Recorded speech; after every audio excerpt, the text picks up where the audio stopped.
আসসালামু আলাইকুম। আমার চ্যানেলে আপনাদের সকলকে স্বাগত।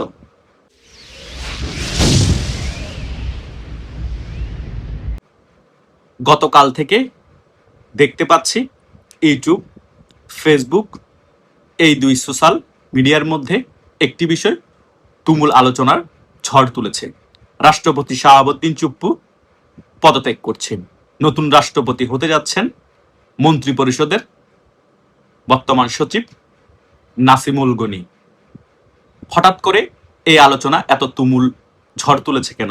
তার মেইন কারণ হচ্ছে গত একদিন আগে আল জাজিরার সাংবাদিক জুলকারনাইন সায়ের তার ফেসবুক পোস্টে লিখেছিলেন রাষ্ট্রপতি শাহাবুদ্দিন চুপ্পু অসুস্থতার কারণ দেখিয়ে খুব শীঘ্রই পদত্যাগ করতে যাচ্ছে এবং নতুন রাষ্ট্রপতি হতে যাচ্ছে মন্ত্রী পরিষদের সচিব নাসিমুল গনি।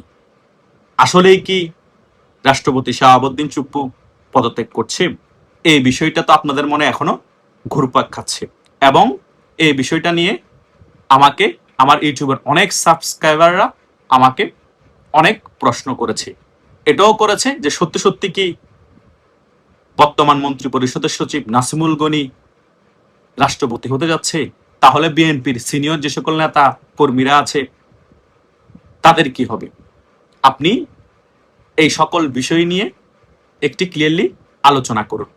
সে কারণে আমি এই বিষয়টা নিয়ে আলোচনা করতে একটু দেরি করেছি, যাতে সকল কিছু আপনাদের কাছে গুছিয়ে আলোচনা করতে পারি এবং আপনারা সকল কনফিউশন যাতে দূর হয়ে যায়, আপনাদের মনে যে সকল প্রশ্ন এবং কনফিউশন আছে। আজকে এই সকল বিষয় নিয়ে একটি গুরুত্বপূর্ণ আলোচনা করব।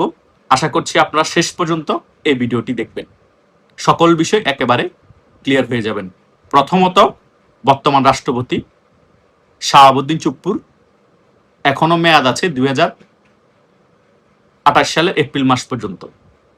তবুও কেন তিনি পদত্যাগ করতে যাচ্ছেন? তার মানে ভিতরগত কোনো খেলা চলছে বা বিএনপি চাপ প্রয়োগ করে বর্তমান রাষ্ট্রপতি শাহাবুদ্দিন চুপ্পুকে পদত্যাগ করতে বাধ্য করছে। আমার কথা হচ্ছে রাষ্ট্রপতি শাহাবুদ্দিন চুপ্পু আরো 1-2 বছর তিনি রাষ্ট্রপতি থাকার জন্য বিএনপিকে এমন কোনো তেল নাই মারে নাই, এমন কোনো আওয়ামী লীগের বিরুদ্ধে বক্তব্য দেওয়া ছিল না, তিনি দেয়নি। কিছুদিন আগে আওয়ামী বিরোধী তিনি বক্তব্য দিয়েছেন। এত কিছু করার পরও রাষ্ট্রপতি শাহাবুদ্দিন চুপ্পুর কেন পদত্যাগের গুঞ্জন শোনা যাচ্ছে? তার মেইন কারণ হচ্ছে ডিসেম্বরে শেখ হাসিনা বাংলাদেশে ফিরে আসবে এটার ঘোষণা দিয়েছে। এই ঘোষণা দেওয়ার পর বাংলাদেশের রাজনৈতিক সমীকরণ অনেক কিছু পরিবর্তন হয়ে গিয়েছে এবং বর্তমান বিএনপি সরকার একেবারে আওলা ঝাওলা হয়ে গিয়েছে।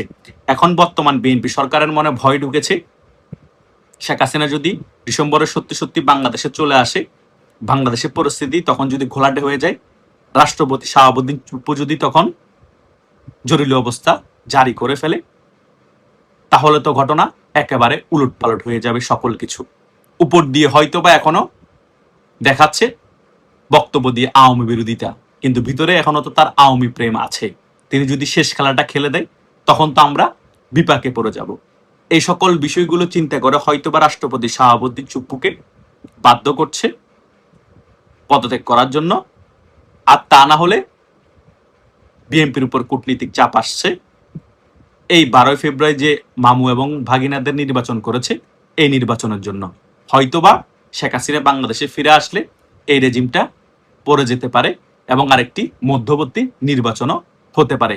সে কারণে বিএনপি হয়তোবা সেফ এক্সিট নেওয়ার জন্য এমন একজন লোককে রাষ্ট্রপতি হিসেবে বসাতে চাচ্ছে, যাতে তারা মোটামুটি সেফ এক্সিট পায় এবং তাদের পতন হলো বড় আকারের ক্ষতি সাধন তাদের না হয় এবং মধ্যবর্তী নির্বাচনে যাতে তারা খুব সুন্দরভাবে অংশগ্রহণ করতে পারে।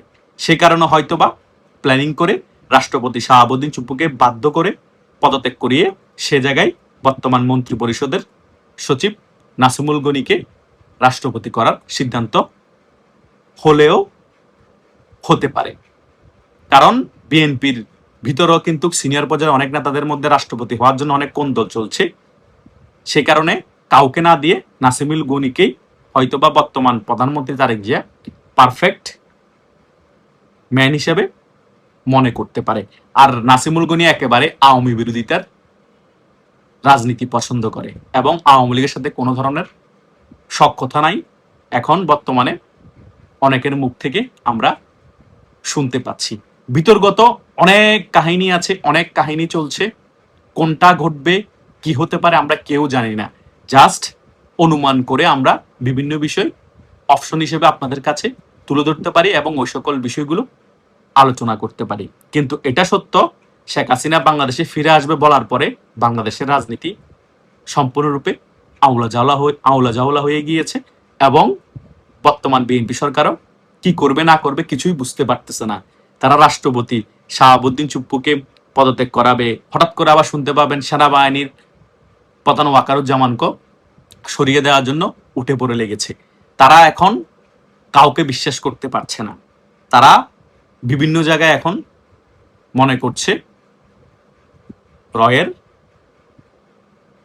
লোকরা এখন সকল জায়গায় বিচরণ করছে, তারা অ্যাক্টিভ হয়ে গিয়েছে। পরিস্থিতি একটু ঘোলাটে ধরলে হয়ে গেলে তখন কিন্তু আমাদের উপর চেপে বসবে এবং আমাদের রেজিমটাকে তারা যে কোনো মুহূর্তে ফেলে দিবে। সে কারণে রাষ্ট্রপতি শাহাবুদ্দিন চুপ্পুকে দিয়ে বিএনপি শুরু করতে চাচ্ছে, পদত্যাগ করিয়ে তারপরে আরো বিভিন্ন গুরুত্বপূর্ণ যে সকল জায়গা আছে ওই সকল জায়গা থেকেও তারা যদি সন্দেহ করে তাদেরকে সরিয়ে দিবে শেখ হাসিনা বাংলাদেশে ফিরে আসার আগেই। তারপর আমি বলতে চাচ্ছি, বর্তমান মন্ত্রী পরিষদের সচিব নাসিমুল গনি রাষ্ট্রপতি না হওয়ার সম্ভাবনাই বেশি। হয়তোবা গুঞ্জন হচ্ছে, আলোচনা হচ্ছে, এটা হতে থাকবে। শেষ পর্যায়ে হয়তোবা বিএনপির কোনো শীর্ষ পর্যায়ের নেতা থেকে বর্তমান প্রধানমন্ত্রী তারেক জিয়া রাষ্ট্রপতি সিলেক্ট করবে। কিন্তু অনেকেই আমাকে বলার চেষ্টা করছে, ভাইয়া জুলকারনাইন সাইড যখন এই বিষয় নিয়ে পোস্ট করেছে ওনার কাছে অথেন্টিক খবর আছে, কারণ তিনি সম্পূর্ণরূপে বিএনপি ঘেঁষা, মির্জা ফখরুলের সাথে ওয়েল কানেক্টেড। সো হলেও হতে পারে নাসিমুল গনি আগামীর রাষ্ট্রপতি। সকল কিছু বোঝার জন্য, কি ঘটবে না ঘটবে সকল কিছু দেখার জন্য আমাদের হয়তোবা আগস্ট মাসটা সম্পূর্ণভাবে অপেক্ষা করতে হবে। তারপরে আমরা বুঝতে পারবো আদৌ কি রাষ্ট্রপতি শাহাবুদ্দিন চুপ্পু পদত্যাগ নেওয়ার পর নাসিমুল গনি রাষ্ট্রপতি হতে যাচ্ছেন এবং ওনাকে রাষ্ট্রপতি কেন করা হচ্ছে, নাকি বিএনপি শীর্ষ পর্যায়ের নেতা থেকেই তারেক জিয়া রাষ্ট্রপতি করছেন। আর এই রাষ্ট্রপতি কেন করা হচ্ছে হঠাৎ করে এই সময়ে? এখনো তো রাষ্ট্রপতি শাহাবুদ্দিন চুপ্পুর মেয়াদ বছর খানিকের বেশি আছে। সকল প্রশ্নের উত্তর আপনারা আগস্ট মাসে পেয়ে যাবেন। যতই সময় গড়াতে থাকবে ততই বাংলাদেশের রাজনীতি সমীকরণ পাল্টে যেতে থাকবে, ততই আপনারা সকল প্রশ্নের উত্তর পেতে থাকবেন।